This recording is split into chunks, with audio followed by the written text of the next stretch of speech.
What is up, everybody? I'm George Mossey. This is the Family Chantel Season 4, Episode 9 podcast recap. Grab something to drink, grab a snack, and we're going to go over this episode, dissect it, and maybe go over some things you may have missed on this episode of the Family Chantel.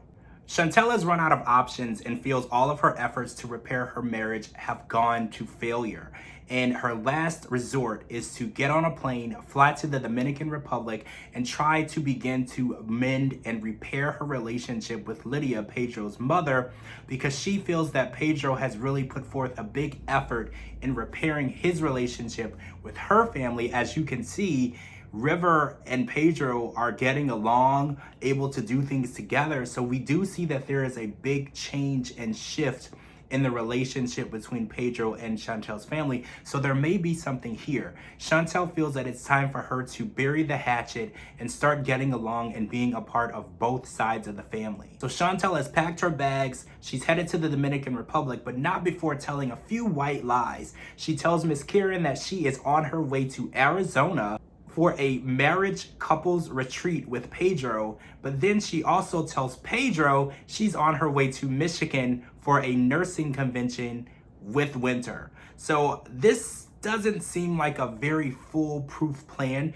because if anyone sees the other person or happens to share information between each other, her plan could be blown up in flames. Upon arriving in the DR, we actually learned that Chantel has not texted or called or even reached out to Lydia. She's literally showing up at her front door. And that's something that we were all surprised by, because we know every meeting between Lydia and Chantel from the past has been very heated, and not knowing whether or not Nicole would be present, I think, is something that will be important to the safety and whether or not this conversation would go well. Luckily, when Chantel arrives at Lydia's home, Nicole is still at work and there's safe time for her to be able to have a conversation.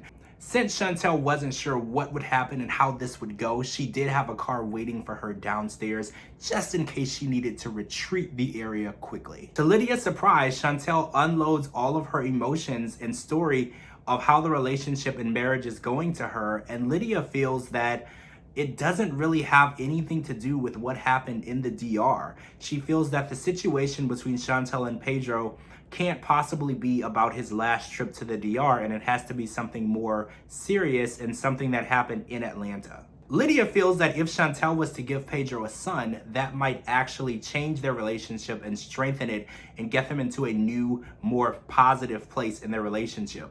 Although Chantel doesn't feel that's the answer, because Pedro has said to her that he does not want to have kids, or so we think. Maybe Pedro does want to have kids, just not in the situation that he's in. Chantel knows that Lydia loves gifts, and part of the culture in the Dominican Republic is when you come to someone's home, especially from out of town, you do not come empty-handed. So Chantel does bring a pair of designer Gucci sunglasses for Lydia as a peace offering to say, hey, I want to have a conversation with you, and I guess to say I come in peace. To everyone's surprise, Lydia says despite everything that has happened and every situation that has taken place between Chantel, her family, and her, she does want Chantel and Pedro to work this out, and she definitely wants them to be able to move past this, and she wants them to end up together. So back in Atlanta, we watch Pedro go to a party at his boss Laura's house, which every single one of his coworkers are there. Antonella is there, as well as all of the other people who were present at the actual bar where the confrontation with Chantel took place. What we do learn is that Antonella is married and she has a child with her husband Daniel. And I think that the idea of that would change the way Chantel feels if she was fully aware of the situation and what was going on. Since Chantel was left in the dark about Antonella and all of Pedro's coworkers, she didn't really know how to react to the situation of having Antonella's name on Pedro's keys. But I feel like if she would have known that she was married with a small child, that would have altered the way that that conversation and confrontation went. We learned that almost all of Pedro's coworkers are either married, partnered, and with families, but since Chantel wasn't aware of that, she wasn't able to distinguish who was a threat and who wasn't between the group of people. Although Pedro feels that there's a lot of issues between he and Chantel, he still feels that he wants to take care of her and be there for her, even though he's unsure of their future, showing that he does want to fight for this relationship in some way, shape, or form. On the other side of Atlanta, we stop by Miss Karen and Thomas's house where River is paying his parents a visit, and they're reminiscing on the times when he was there recording music and present in the home, giving them that home vibe of having their kids all there. River says that even though living with his parents was nice, there's absolutely no way that he is ever moving back in and sharing a bathroom with Winter. Speaking of Winter, Winter arrives and she talks about her dating relationship openly with River, her mom, and Thomas. And Thomas says that he thinks it's not good that Winter is dating around. We have to be reminded that we can't have double standards, and Karen did a good job of bringing that to light.